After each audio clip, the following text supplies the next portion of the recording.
کبھی اپنے کوئی عجیب خواب دیکھا ہو اور صبح اٹھ کر سوچا ہو کہ اس کا مطلب کیا ہے؟ ہر خواب بے معنی نہیں ہوتا۔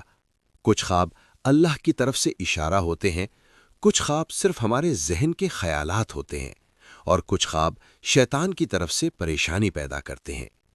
اگر آپ خواب میں صاف پانی دیکھیں تو یہ سکون اور خوشی کی نشانی ہو سکتا ہے۔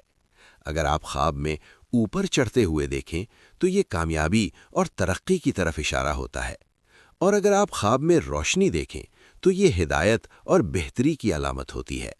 لیکن یاد رکھیں، ہر خواب کی تعبیر ہر شخص کے لیے مختلف ہوتی ہے، کیونکہ خواب انسان کی حالت پر ڈیپینڈ کرتا ہے۔ اچھے خواب دیکھیں تو اللہ کا شکر ادا کریں، اور برے خواب دیکھیں تو اللہ سے پناہ مانگیں۔